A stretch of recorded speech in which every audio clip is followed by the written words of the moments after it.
Hi, it's Tuesday, March the 5th, and it's really early in the morning, and I'm in my church office. Anyway, I am still reading and wondering my way through Luke's Gospel, and today it's Luke chapter 9, verses 28 to 36. Um, yesterday, and actually the day before, Jesus asked the disciples, a whole bunch of them, who do people say that I am? Like, what are they saying about me? And they shared, and then he said, and who do you say that I am? And when Peter got it right and said, you are the Messiah of God, um, Jesus told Peter to, "Psst, quiet, don't tell anyone. And then went on to talk about picking up your cross to follow him and the foolishness of gaining the whole world but losing yourself, all of that stuff. And yeah, and I wondered a little bit about why Peter couldn't tell anybody, and then about the other stuff too. So anyway, then so now we move on to this. That's it. Yeah. So here we go. So here it is. It's Luke chapter 9, verses 28 to 36. Now, about 8 days after these sayings, Jesus took with him Peter and John and James and went up on the mountain to pray. And while he was praying, the appearance of his face changed and his clothes became dazzling white. Suddenly they saw two men, Moses and Elijah, talking to him. They appeared in glory and were speaking of his departure, which he was about to accomplish at Jerusalem. Now Peter and his companions were weighed down with sleep, but since they had stayed awake, they saw his glory and the two men who stood with him. And just as they were leaving him, Peter said to Jesus, Master, it is good for us to be here. Let us make three dwellings, one for you, one for Moses, one for Elijah, not knowing what he said. And while he was saying this, a cloud came and overshadowed them, and they were terrified as they entered the cloud. Then from the cloud came a voice that said, This is my son, my chosen. Listen to him. When the voice had spoken, Jesus was found alone. And they kept silent and in those days told no one any of the things that they had seen. There you go. It's the transfiguration story, right? Jesus gets all glowy white. It's told in other gospels. Mark, Matthew, they tell the story. And I think they tell it differently.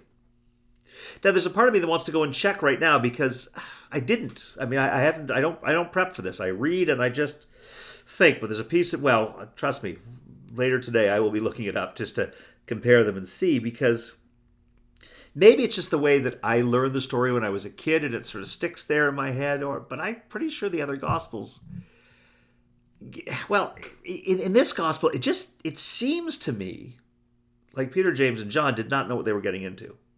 Now, I know they. How could you be ready for the transfiguration? If Jesus said, hey, come up with me on a mountain and I'm going to get all glowy and you're going to see Elijah and Moses, that still won't prepare you for what happened. But it seems to me that Jesus just said to Peter, James, and John, I'm going to pray. Come with me. Let's just get away from all of this for a bit. And so they went off to pray. And then this transfiguration happened. They didn't expect it, but I also wonder whether Jesus expected it, whether Jesus knew this was going to happen. It just seems that Jesus could have given them a little more. It's like, guys, come up with the mountain. There's something I need to show you. Something important is going to happen. I always get the feeling from the other Gospels that there's a sense of that, but here, I don't know, today it just feels like they didn't see this coming, and I don't know that Jesus did either. And I tell you, as I'm reading this now, and I've never really, I don't think I haven't preached it this way. I don't know if I've ever thought about it this way, but in this telling alone, just in Luke's telling of it, I'm beginning to wonder whether this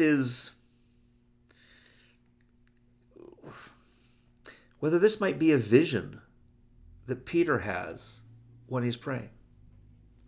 I don't know that John and James had it. I mean, it says they kept silent in those days and told no one of the things they had seen, they, plural. But if Peter was the one telling the story to Luke, or to somebody who told it to Luke, he would have said, yeah, we didn't tell anybody. Not aware that James and John, they didn't see anything. They had no idea. They didn't know what Peter saw. Now, maybe it was a shared vision, but I mean, I'll tell you why I think that this could conceivably be a vision by Peter. Part of it's in the text, and part of it's in what we've read before.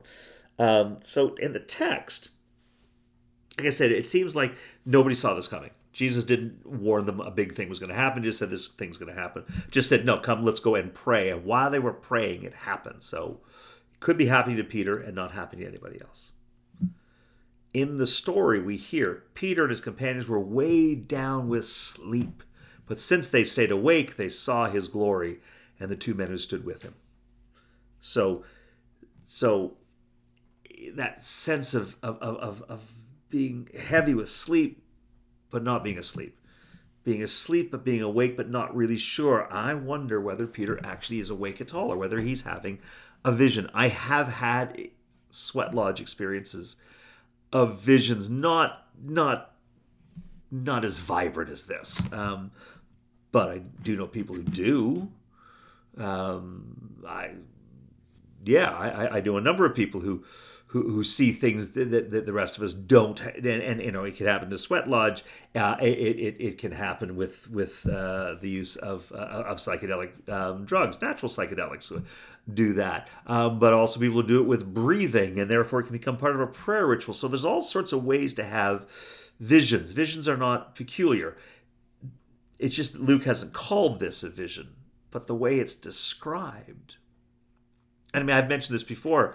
I know I've talked about when I've preached it in the Transfiguration. It always seems odd to me that Peter or whoever that the author of the gospel, therefore those who were there, recognize Moses and Elijah. How the heck would you know who Moses and Elijah are in terms of fit? I mean, oh look, there's two old Jewish guys with beards. We've never seen them before. How do you know that guy is Moses and that guy's Elijah? But Peter, or whoever's having this vision, knows. So that's how visions work. You know, you just know, but it doesn't mean that anybody else can see what you see. And the fact that they're talking about Jesus' departure, which he was about to accomplish at Jerusalem, is the way it's put in the gospel. So they are talking about his death that is to come, right? Which is a sticking point for Peter. Let's think back, a few days when Jesus talks about how he has to suffer. Peter says, rebukes him. Don't talk about that. Don't talk about that, please. And Jesus says, "Get you behind me, Satan." That whole thing. He gets so. So Peter has trouble with that, but now he's having a vision where Elijah and Moses. So let's understand that is the foundation of his faith, the lawgiver, the prophet, all there they are, and so this idea that Jesus has to suffer and die is verified by the giants of his faith. So this is God's will. This is God's plan. Now Peter gets that. The other piece that seems very vision-like to me is that then they become overshadowed by a cloud. And again, within that cloud, he hears, "This is my son, my chosen. Listen to him." He hears the voice of God. Boy, a cloud sounds like a vision, doesn't it? I don't know if you've ever had a vision, or just, that when you're waking up on a Saturday morning, you're not awake, but you're kind of awake, but everything just seems sort of foggy, cloudy. It's not an unpleasant state. And it's a way to describe a vision.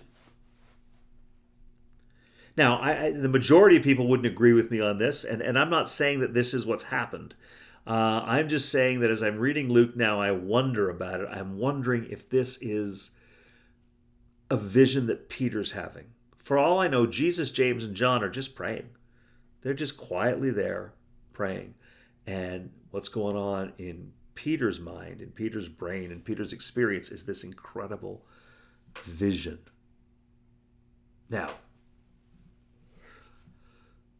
why? So let me roll back a little bit. 2 days ago, when Jesus asked the crowd, "Who do you say that I am?" And when he said, and when he asked, "Who do you say that I am?" and Peter responded by saying, "You are the Messiah of God." which is the right answer. And Jesus goes, don't tell anyone. And I wondered then, as I wonder to this day, why? Why can't you tell anybody? And now, part of what I shared about that yesterday was this idea of not accepting something on authority, but experientially coming to this understanding yourself, so that it's you, it transforms you, becomes part of your identity. It's your learning, your transformation, so you need to own it. In seminary, I was a good student. I'm not the best student, maybe, but I was a good student, and wrote theology exams as one would. I could describe quite well the Trinity. I can think of an exam when I would have done that. Describe the Trinity, the history of the Trinity, how it came to be, the problems that they'd had with the Trinity, and I could have easily, talked about same substance, similar substance, and what it all means historically, and Trinitarian expressions and all of that. Could have done all of that stuff. I'm not sure that when I was in seminary that I believed the Trinity. I mean, I did intellectually, I did theologically. Yes, it makes sense. It's a good construct. Thank goodness that they came up with it. But it would become much later that the Trinity would be a way that I could actually express my faith in God, my understanding of who Jesus is in relationship to God, to express what it means to be Spirit-filled, to feel the presence of the Spirit.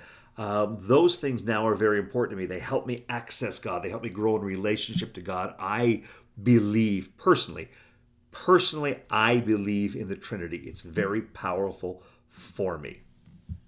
Doesn't mean you have to. Doesn't mean I can't work with or love or admire those who don't share that same conviction, but I do. It's mine.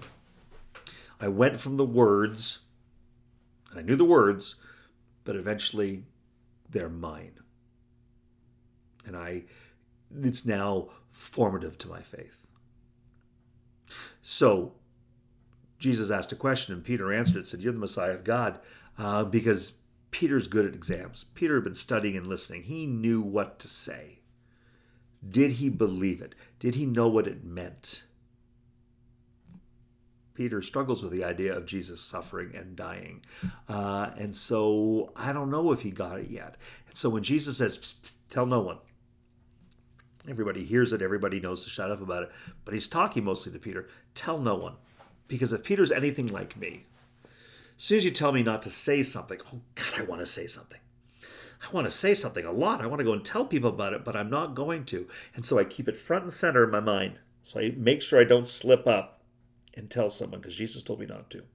It's kind of like saying, don't think of pink elephants. You can't stop thinking about pink elephants. Well, psst, tell no one. Oh my God. And it's clear here. About 8 days after these sayings, Jesus took with him Peter, James, and John and went up the mountain to pray. About 8 days. So for a week and change, Peter has been working pretty hard at not telling anyone. But he's been thinking about it. He's been thinking about it a lot, and he's been dreaming about it. And it's there. And he's been struggling with it, and he's been trying to make sense of it. He didn't like it when Jesus told him to get behind me, Satan, that we had to deal with suffering and dying. He didn't like any of that, but he's working hard at that and trying to bring that together with his faith. That's Moses and Elijah, and all of this and how it all works out. And then in a moment of prayer, click, it now makes sense. He has this vision, and he sees it now. There it is. Jesus is with Moses and Elijah. Jesus fulfills the law and embodies the prophets. Jesus is the natural extension of this faith that has been Peter's his whole life. So as a faithful first century Jew, but now, it makes sense now. It took him about 8 days.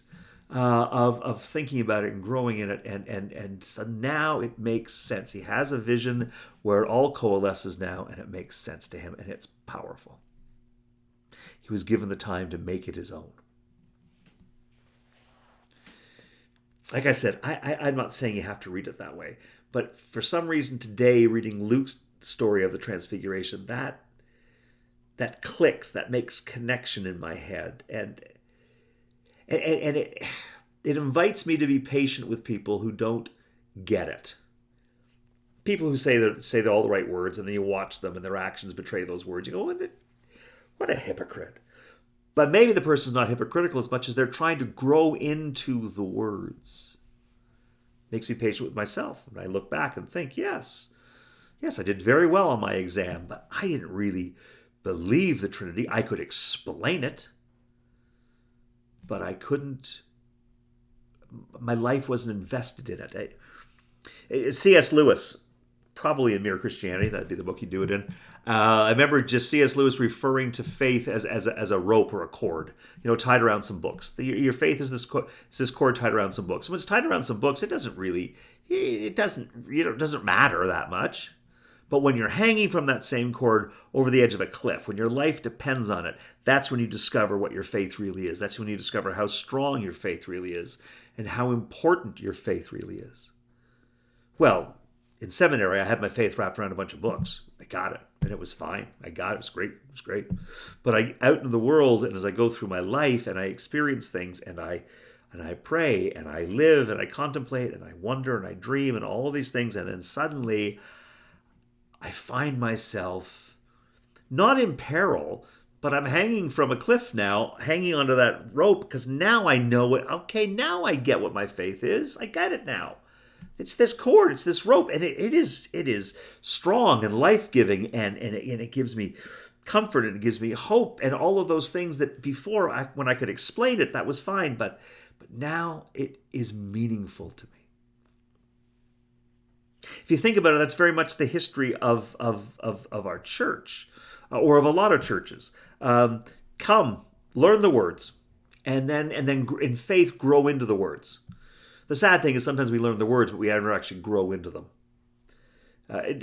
My faith community is not one that recites creeds particularly, or very often, but I have been parts of those communities, and we'll go to gatherings where, like, the first thing we do is, like, we'll recite the Apostles' Creed or the Nicene Creed. Even the Apostles usually. I believe in one God, the Father Almighty, maker of heaven and earth, creator of all things visible and invisible. And we do all of those things. And we say the words. Really? Are we thinking about it? Do we believe creator of all things visible and invisible?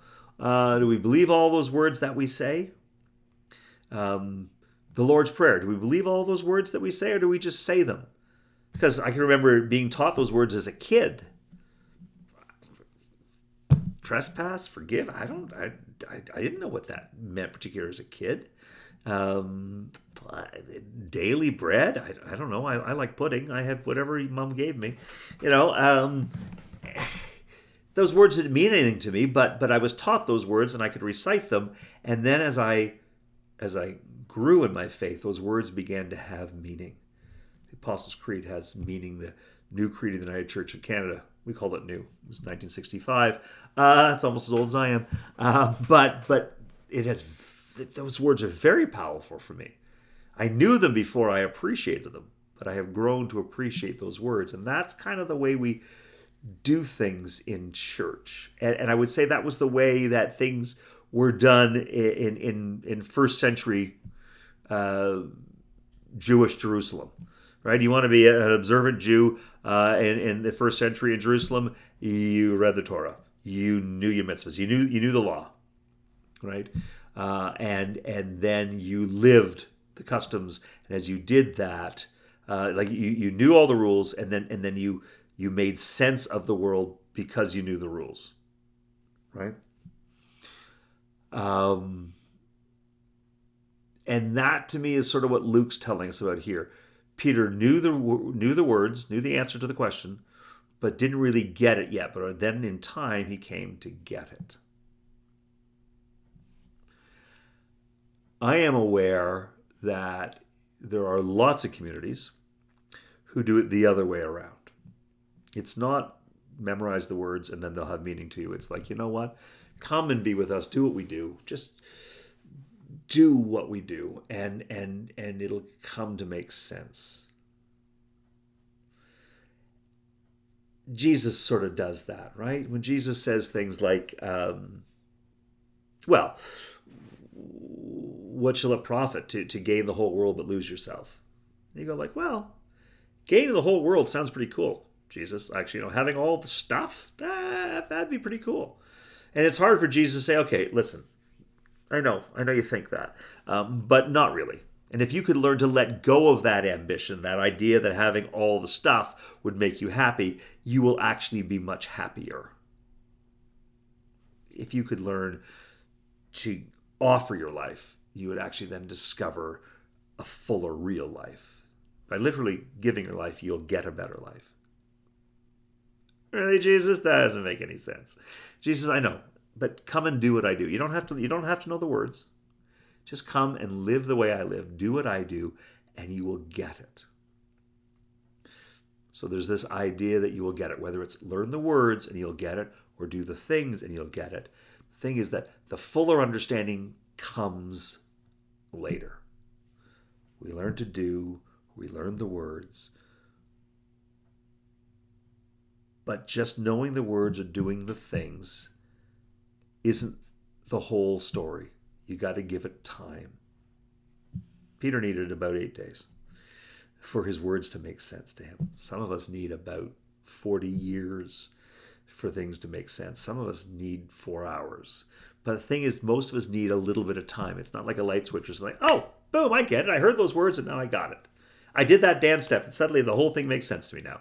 It's not like that. It takes time. And that's part of what we get to do in prayer, is to reflect on those things. And I think that's why Jesus says to Peter, don't tell anyone, because you're not ready to tell anyone yet, right? You don't get it yet. It isn't really life-giving to you yet. But if you'll just work on it yourself, then you're going to get it. And when you get it, then you're able to share it. I don't think I would have been a good minister the day that I walked out of my theology exam and got a good mark because I could explain the Trinity and a whole bunch of other lovely things. I think I've become a good minister over time as those words have come to matter to me. Not as an answer to a quiz, but as something that upon which my life relies, something that shapes my life. I think that's what's going on in this story, frankly, is that we're witnessing that moment when Peter gets it. And Jesus isn't just the answer to a question, but actually shapes Peter's life. I think. I don't know. I'm going to leave it with you to wonder about. As I say, that's one way of reading the story. It's certainly not the majority way. May not be the right way, but it is the way for me right now. So let me offer a prayer. Loving God, thank you. Thank you for stories and imagination. Thank you for scripture and wondering. Thank you for these moments when the stories not only come alive, but allow us to hear your voice, your call in the words. God, as we hear you, let us be drawn to you. Let us follow you and let us grow in faith. We pray in the name of your Son, Jesus Christ, through the Holy Spirit. Amen. So there we go. That's enough of me. I got a big day in front of me, and I suspect you do too. So I wish you your best with your day. Please know that when I say God bless you, I mean it. And I mean in that blessing that God sees you and loves you exactly where you are and as you are. But that God's love doesn't just come to meet you, but God's love moves through you into the world, touching the people in your lives, making a difference in that, changing the world. You are a conduit for God's love, whether you know it or not. You matter. So thank you for sharing that love and changing the world. God bless you. and I hope to see you tomorrow. Be well.